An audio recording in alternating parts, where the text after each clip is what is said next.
Bonjour à tous, j'espère que vous allez bien. Je suis vraiment ravie de vous retrouver aujourd'hui pour une nouvelle vidéo sur la chaîne qui va être mon bilan de l'année 2025 et mes objectifs pour l'année 2026. Je crois que c'est la première fois que je fais cette vidéo sur ma chaîne puisque je suis pas trop fan, en temps normal. J'aime bien faire mon petit bilan, mais faire une vidéo posée où je fais le bilan et où je me projette pour l'année qui va arriver, c'est quelque chose que je crois je n'ai jamais fait. Et donc là, je me dis pourquoi pas. Je vois popper des vidéos de ce style-là un peu partout. Donc voilà, j'ai décidé de faire mon bilan. Alors ça va être potentiellement un bilan assez chiffré. Puisque juste après cette vidéo-là, je vous tourne les Oscars de l'année 2025. Donc là, on reviendra un petit peu plus en détail sur tous les coups de cœur que j'ai pu avoir, tous les romans qui m'ont surpris, qui m'ont ému, qui m'ont transporté. Donc il y aura vraiment une vidéo spécifiquement dédiée aux romans en tant que tel. Et là, on est plus sur quelque chose d'assez chiffré. Donc je suis désolée si vous vouliez quelque chose de plus romanesque. Mais voilà. J'ai essayé, alors je ne sais pas du tout si ça va rendre ou pas, j'ai essayé de faire quelques petits visuels. À l'heure actuelle, je les ai faits, mais je ne sais pas ce que ça va rendre au montage. Donc s'il n'y a rien qui s'affiche au montage, c'est que c'était catastrophique. Et s'il y a, eh ben tant mieux, c'est que ça rendait plutôt bien. Bref, on ne perd pas de temps et on commence tout de suite. Alors, je me suis munie de mon petit carnet où j'ai fait le récapitulatif de mon bilan en fait de l'année 2025. Par contre, je suis un petit peu deg parce que je découpe en fait, j'avais acheté ce carnet là chez Action et en fait je fais un petit pliage comme ça pour séparer mes années puisque j'ai du coup mon année 2024 qui est ici, j'ai mon année 2025 qui est ici et j'ai préparé déjà mon année 2026, sauf que le problème c'est que donc, j'ai préparé les Oscars. En fait il me reste, parce qu'en plus ma soeur m'a piqué, non pas que la dernière page soit très utile, mais ma soeur m'avait piqué la dernière page. En gros il me reste ça. Alors je sais pas si vous voyez, ça c'est pour y inscrire tous les challenges auxquels je vais participer, toutes les sorties livresques de l'année. Donc clairement en fait j'aurai pas du tout assez de place, donc il faut que je me rachète un carnet et je suis un peu dégoûtée parce que du coup j'ai vraiment préparé toutes mes pages pour tous les mois. En plus là j'ai vraiment décidé cette année de séparer les romans des BD, donc vraiment de faire, bref, je sais pas comment... je vais me réorganiser et surtout je sais pas trop sous quel format je vais prendre mon carnet. J'aimerais bien prendre quelque chose où je peux rajouter des feuilles en fait. Peut-être un petit carnet en classeur où il suffit juste d'insérer des petites feuilles. Je sais pas trop comment j'ai envie de gérer ça. Mais bon, bref, pour l'instant j'ai quand même fait mon bilan pour l'année 2025. Donc c'est parti. Première chose, j'ai lu 38 romans cette année. Donc franchement, je crois que c'est ma plus petite année en termes de romans. D'habitude, j'en lis au moins une quarantaine. Là, je n'ai même pas réussi à aboutir à 40. Si je regarde mon bilan de 2024, j'en avais lu 45 en 2024. Donc franchement, voilà. Mais je vous rappelle quand même que 2025 ça a été l'année où je suis devenue maman une deuxième fois. Donc j'ai toujours un petit bébé à la maison qui demande énormément de temps et ma grande chérie demande aussi du temps. Et c'est également l'année où j'ai repris le boulot d'enseignante. Donc du coup clairement le côté je vais au boulot et je rentre à la maison, je n'ai plus rien à faire n'existe plus du tout. Franchement ça n'existe plus. Et en plus, on est parti pendant les vacances de Noël. Donc clairement, au mois de décembre, j'ai lu un roman. Voilà, donc ça m'a foutu un peu dedans, on va pas se mentir. Au mois de septembre, je n'ai lu qu'un seul roman parce que c'était la reprise, la rentrée, tout ça. En plus, c'était assez difficile le mois de septembre. Donc voilà, 38 romans, c'est un petit peu la cata pour moi. Je sais qu'il n'y a pas de... En soi, la quantité de livres lus n'est pas si importante que ça. J'ai fait des lectures incroyables. J'ai vraiment découvert des sagas, des auteurs vraiment formidables. Mais 38, ça me remplit un peu de tristesse quand même parce que je suis même pas à 40. C'est même pas un chiffre rond. Je suis très chiffre rond, donc voilà, un petit peu triste. Et du coup, en nombre de pages lues, ça fait 17 902 pages lues au niveau des romans. Hein. J'ai un petit peu, comment dire, j'ai un petit peu séparé les romans des livres audio, des BD, puisque ça y est, je me suis mise au BD. Donc 17 902 et l'année dernière, j'en avais lu 20 000, je crois. 20 999. Pourquoi? Pourquoi pas 21 000? On ne sait pas. Donc voilà, ça prouve que j'ai lu, j'ai lu 7 livres de moins. Et du coup, ça veut dire que les livres que j'ai lus, il y en a eu des très gros, mais il y en a eu aussi des beaucoup plus petits, ce qui fait que je suis quand même un petit peu en dessous de ce que j'avais fait en 2024. Mais bon, j'essaye de ne pas le prendre trop à cœur. Ensuite, j'ai lu, puisque je vous disais que j'étais dans une classe qui est un test pour une classe à horaire aménagé BD. Donc je me suis mise au BD et en fait j'apprécie vraiment de lire des BD.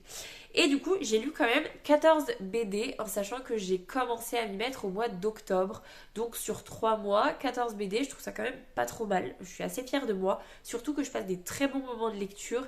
Et je ne vous cache pas que j'ai très très hâte de retourner à la médiathèque pour en emprunter pas mal. Parce qu'on avait tout rendu avant les vacances et il y en avait certaines que je n'avais pas eu le temps de lire.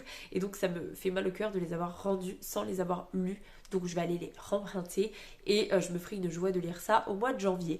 Donc voilà, 14 BD lus et ça fait 712 pages lues en BD. Donc on peut clairement ajouter ces 712 pages là aux pages que j'ai lues en roman. Mais c'est vrai que pour moi, une page de BD, c'est pas... comment dire? Pour moi, il n'y a pas la même quantité de lecture dans une BD que dans un roman. Je pense que là, on est tous d'accord là-dessus. Et donc, j'aime bien dissocier les deux quand même. Parce que lire une BD et lire un roman, c'est pas du tout la même chose. Et je ne mets pas du tout le même temps pour lire 32 pages de BD et pour lire 32 pages du roman que j'ai en cours. Donc voilà, j'aime bien dissocier les deux. Donc bref, je suis assez satisfaite au niveau BD. Et par contre, livre audio, c'est la cata. J'en avais trop lu en 2024. Je vais vous dire parce que je vous fais un parallèle avec 2024 du coup.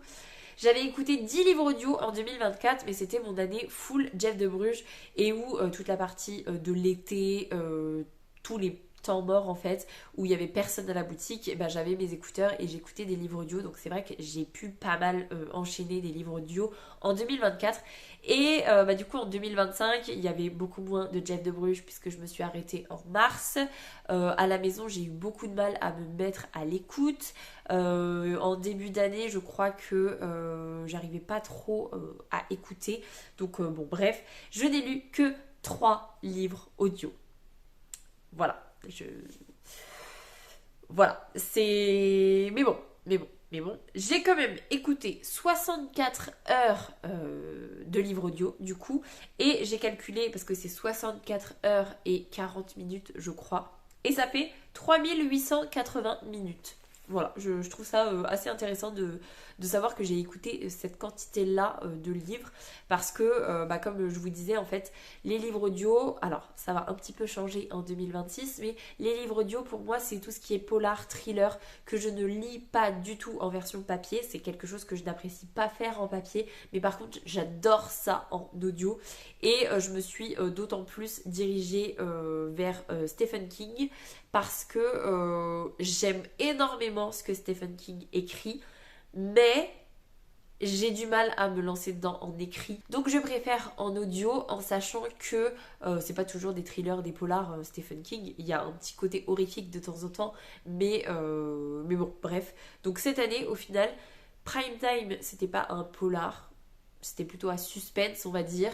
Sleeping Beauties, c'était pas du tout un polar ni un thriller. Et le premier que j'ai écouté, c'était Dôme. Et c'est pas du tout un polar et un thriller. Donc c'était au final cette année 2025 pas du tout une année à thriller et à polar. J'en ai pas écouté du coup et j'en ai pas lu. Donc voilà, je vais reprendre un petit peu tranquillement en 2026, mais on en reparle juste après. Bref, du coup, je vous ai déjà tourné la vidéo sur mes sagas en cours, donc je refais un point très rapide, juste pour vous dire que cette année, j'ai commencé, enfin l'année dernière du coup, j'ai commencé 13 sagas et j'en ai terminé 10. Donc, et dans les 10 sagas que j'ai terminées, il y en a certaines que j'avais commencées. 13 sagas commencées, c'est toutes celles que j'ai commencées, mais que j'ai aussi potentiellement terminées. Donc, globalement, ça fait que 3 sagas supplémentaires qui se rajoutent dans mes sagas en cours. Donc c'est assez raisonnable, je suis assez contente de moi.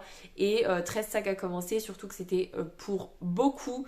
En tout cas, il y en a 4 là qui me viennent en mémoire directe. C'est des sagas incroyables que j'ai découvertes, des auteurs pépites. Donc franchement, trop contente. Et puis voilà, en fait, tout simplement. Et dernier petit point que j'ai mis. Après, n'hésitez pas à me dire en commentaire s'il y a des points qui vous semblent super importants au niveau lecture dans l'année à répertorier. Moi, j'avoue que c'est à peu près ça qui m'importe, mais je pense peut-être pas forcément à tout. La dernière chose que j'ai inscrite, c'est le nombre de challenges auxquels j'ai participé en 2025. Et cette année, c'est 6 challenges contre 5 challenges en 2024. Donc j'en ai fait un de plus et voilà, en fait je trouve ça quand même assez cool de participer à des challenges, même si au vu de 38 romans, voilà, d'ailleurs je vous dis 38 romans, mais ça compte aussi les mangas que j'ai lu 2 mangas je crois, 2 ou 3 Glouton et Dragon, donc en fait j'en ai lu que 36 globalement des romans, bref. Il faudrait que je sépare aussi avec les mangas qui en fait sont des BD. J'ai appris ça dans ma formation du coup. Non, en fait, il faudrait que je mette manga et BD ensemble dans mon répertoire. Bref, je m'éparpille. Et donc globalement, d'après mon application, j'ai lu 55 choses, tout mélangé. Donc les romans, les mangas, les BD, les livres audio, tout ça, ça fait 55. Donc globalement, 55, c'est un nombre que je suis capable d'obtenir, d'atteindre avec juste les romans que je lis en papier en temps normal. Donc autant vous dire que je suis un petit peu frustrée, on va pas se mentir. Mais bon, bref. J'ai pris de nouvelles résolutions au niveau lecture pour cette année 2026. J'espère que ça va fonctionner. Pour l'instant, je croise les doigts, mais c'est plutôt bien parti, donc bon, bref. Deuxième partie de cette vidéo, on va passer cette fois-ci à mes objectifs pour 2026. Alors là, clairement, je vais les faire avec vous. J'ai à peu près des objectifs que je me suis fixés dans ma tête au fur et à mesure, mais je vais vraiment me les faire avec vous là directement. Je vais essayer de les inscrire sur mon petit truc que j'ai préparé. Est-ce que je vais y arriver? Voilà, je ne sais pas, vous verrez bien. Premier objectif que je me suis fixé en 2026, c'est par rapport au livre audio. J'ai décidé en 2026, je ne sais pas du tout si je vais y arriver, c'est un challenge de chaque instant, mais bon, voilà. J'ai décidé d'écouter 12 livres audio en 2026 et j'avais décidé, mais ça va peut-être changer un petit peu, d'alterner entre une relecture, du coup, on va le mettre en relecture même si c'est une réécoute, mais comme je ne l'ai jamais écouté de base, enfin bon bref, une relecture et un thriller, un polar, un Stephen King, bref, voilà, ce que j'écoute en termes de livre audio en temps normal. Donc j'ai décidé en fait de faire 6 relectures et 6 thrillers, polars, tout ça. Au final, à l'heure actuelle, je suis à 28%, je crois, d'écoute du tome 2 d'un palais de colère et de brume de Sarah J. Maas, donc le tome 2 de Akotar, parce que voilà, le tome 2 c'est mon préféré. J'ai pas prévu de relire toute la saga, mais le tome 2 il me fait trop de l'œil depuis trop longtemps. Donc voilà, je suis en pleine écoute pendant que je fais mon coloriage, pendant que je fais du ménage, tout ça. J'essaye vraiment d'écouter au maximum. Et franchement, aujourd'hui on est le 9 janvier et j'ai quand même pas mal avancé puisque je suis déjà à 28% d'écoute. Donc j'ose espérer que je l'aurai fini au mois de janvier. Je sais plus si je vous ai dit, mais si je prévois de lire d'écouter 12 livres audio, c'est parce que je me fais un livre audio par mois. En sachant que certains Stephen King qui durent 27 heures, Je pense que c'est mort, mais il y en a d'autres en relecture. Je pense que ça peut aller aussi assez vite parce que si je décide de les écouter, c'est parce que j'ai adoré ma lecture en papier et donc j'ai un peu une frénésie. Je vous cache pas que là, le tome 2 d'Akotar, je suis en frénésie d'écoute, malgré le fait que la lectrice, elle soit pas au top du top. Mais bon, on en reparlera à un autre moment. Bref, voilà, mon objectif pour 2026, on verra si j'y arrive ou pas, c'est d'écouter 12 livres audio, 6 relectures, 6 polar thrillers. Peut-être que ce sera 12 relectures. On va pas se mentir, j'avoue que là, ça me hype de fou de faire des relectures. Donc voilà. Et si j'ai décidé de partir sur du livre audio, c'est parce que voilà, j'ai pas le temps et la motivation nécessaire pour me dire que je vais prendre du temps de lecture papier pour faire de la relecture en fait. Il y a tellement de choses qui me font très envie, tellement de choses à découvrir que je peux pas me permettre sur les peu de moments où je peux lire en papier de faire une relecture. Donc voilà, je me dirige sur le livre audio. Ensuite, j'ai décidé de me fixer un objectif forcément au niveau BD puisque c'est la nouveauté de la fin d'année 2025 que j'ai très envie de poursuivre en 2026. Et donc, je me suis fixé comme objectif 4 BD par mois. Je me suis dit que globalement, les 3/4 du temps, dans un mois, il y a 4 semaines. 4 BD par mois, ça fait une BD par semaine. Il y a des semaines où je ne lis aucune BD, il va y avoir des semaines où j'en lis 2 ou 3, donc ça permet d'équilibrer. Je pense que c'est totalement faisable et si je fais un calcul rapide dans ma tête, ça fait 48 BD à l'année. Donc globalement, c'est pas mal, franchement, en sachant que du coup, octobre, novembre, décembre, j'ai lu 14 BD. 3 x 4, 12. Donc j'ai lu un petit peu plus de BD que si j'en avais lu 4 par mois. Donc globalement, je pense que c'est largement faisable. J'en lirai peut-être plus. J'en lirai aussi peut-être moins parce que je les emprunte à la médiathèque et potentiellement, en fait, s'il n'y a pas de BD qui me font envie, s'il n'y a pas de suite disponible, je les lirai pas en fait. J'ai pas prévu d'acheter des BD parce que c'est un coût déjà, clairement. Et ça prend une place folle. Et je suis pas assez addict pour avoir envie d'avoir des BD chez moi. Donc bon, bref. En tout cas, ce qui est sûr, c'est que j'ai aussi très envie de vous faire en fin d'année une vidéo sur mes BD en cours. Du coup, la même vidéo que mes sagas en cours, mais cette fois-ci version BD. Manga aussi, du coup. Je vais essayer de vraiment fusionner les deux. Bref, voilà cet objectif, je pense qu'il peut être atteint. Ça devrait être faisable. Troisième objectif, et donc si je me suis fait un objectif livre audio, si je me suis fait un objectif BD, évidemment que je me fais un objectif roman. Et là, je suis un peu en pourparlers avec moi-même. À l'instant où je vous parle, je suis toujours en pourparlers dans ma tête. C'est parce que je me dis qu'il y a 12 mois. Voilà. Je vous ai d'ailleurs tourné une vidéo qui sortira... Non, qui ne sortira pas, qui est sortie hier pour moi, donc le 8, sur les 10 livres que je veux lire en 2026. Donc il y a déjà ces 10 livres-là que je veux lire et qui peuvent potentiellement me prendre beaucoup de temps ou être assez rapides, ça dépend, bref. Donc je me fixe, je me disais que si je lis, en fait je suis en pourparlers avec moi-même pour savoir combien je veux lire de livres par mois à peu près. Soit je fais 3 livres par mois, et donc ça fait 36, et donc 36, je suis en PLS à la fin de l'année parce que 36, c'est juste pas possible. Même si en parallèle j'ai lu j'ai écouté 12 livres audio, même si en parallèle j'ai lu 48 BD, je serai en PLS de n'avoir lu que 36 romans. Voilà, c'est juste pas possible pour moi. Donc je suis en pourparlers avec moi-même entre 3 livres par mois ou 4 livres par mois. Sauf que le problème, c'est que 4 livres par mois, ça fait quand même 48. Et là, 48, c'est un peu chaud patate. Donc, je suis raisonnable. Je me fixe comme objectif 3 livres par mois parce que je sais qu'il y a certains mois où je pourrais en lire que 2. Quand je vais lire par exemple le livre que ma soeur m'a conseillé qui fait 960 pages, clairement je pense que dans ce mois-là je ne lirai qu'un livre, 2 grand maximum. Donc il y a des mois où je ne lirai que 1 ou 2 livres et il y aura potentiellement des mois où je vais en lire 3, 4, peut-être même 5. Sait-on jamais? Non, c'est faux. 4, c'est déjà pas mal. Donc, allez, je me fixe comme objectif 3 livres par mois, donc ça fait 36 livres à l'année. Je pense que c'est faisable. J'en ai lu combien cette année? Je vous ai dit Enfin l'année dernière, 38. Donc ça fait 2 de moins que cette année.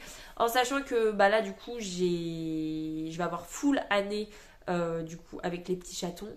Avec mon travail de maîtresse qui me prend énormément de temps. Et on va pas se leurrer. Et le fait de se dire que je vais avoir beaucoup plus de vacances, les vacances scolaires. Pour toutes les mamans qui sont présentes sur cette chaîne, vous savez que les vacances scolaires, potentiellement, c'est le moment où on lit le moins. Parce que, bah voilà, faut gérer les enfants, faut faire des sorties, on peut pas s'octroyer comme ça 3 heures de lecture dans l'après-midi, ce n'est pas possible. En tout cas, moi, je ne peux pas, parce que, bah, même si ma petite chérie, elle commence à grandir, à être suffisamment consciente du fait que des fois, j'ai besoin de faire une sieste, par exemple, et que des fois, j'arrive à lire quand même 1 ou 2 chapitres dans la journée. Globalement, on va pas se mentir, c'est pas là que je lis le plus. Donc, voilà. Cette vidéo va être si longue, mais vraiment si longue parce que j'arrête pas de blablater, j'ai l'impression que je vais dans tous les sens, bref. Et globalement, c'est à peu près les seuls objectifs que je me suis fixés parce qu'au niveau de challenge, je verrai au fil de l'eau ce qui va popper. Il y en a certains que c'est des incontournables pour moi. Le Tarot Books Challenge, si elle le reconduit, je veux y participer. Le Pumpkin, bien évidemment. J'attends de voir un petit peu les challenges de Elodie, de Ingrid la lectrice, parce que souvent elle en propose quand même. Et j'aime bien en faire quand même au moins un. Donc voilà. Et du coup, je me fixe quand même comme objectif de lire les 10 livres que je vous ai présentés la semaine dernière, puisque je pense que cette vidéo-là arrivera jeudi prochain. Enfin bon, bref, ça c'est... Bref. Voilà, je pense que c'est à peu près tout. Qu'est-ce que je pourrais me fixer d'autre comme objectif, plus au niveau de la chaîne, j'ai toujours envie de continuer la chaîne, de ne pas lâcher, de poster une vidéo par semaine, que ce soit un vlog ou une vidéo. Je pense que c'est faisable avec mon vendredi qui est disponible, quasiment tous mes vendredis disponibles. Je pense que c'est faisable, donc à voir, vraiment à voir. Est-ce que je me fixe pas d'objectif de lire mes livres à l'aveugle. Je sais pas si vous les voyez, ils sont là tous les deux. Il y en a un que je commence normalement aujourd'hui. Donc on est le 9 janvier. Je vous en parle en vlog, mais bref. Du coup, pour l'instant, je me fixe que ça comme objectif. Je pense que c'est suffisant. Et c'est très bien comme ça. Et je vais arrêter cette vidéo là-dessus parce que c'est beaucoup trop long. J'espère que cette vidéo vous aura plu. Si c'est le cas, n'hésitez pas à mettre un petit pouce dans les airs, à vous abonner à la chaîne et à venir discuter avec moi en commentaire. Ça me fera super plaisir. N'hésitez pas à me dire également quels sont vos objectifs pour l'année 2026. Si vous en avez ou pas d'ailleurs, parce que c'est possible de ne pas en avoir. Et c'est très bien aussi de ne pas en avoir, de ne pas se mettre la pression. Je vous laisse là-dessus. Je vous souhaite une très belle semaine, de très belles lectures et je vous dis à la semaine prochaine. Salut!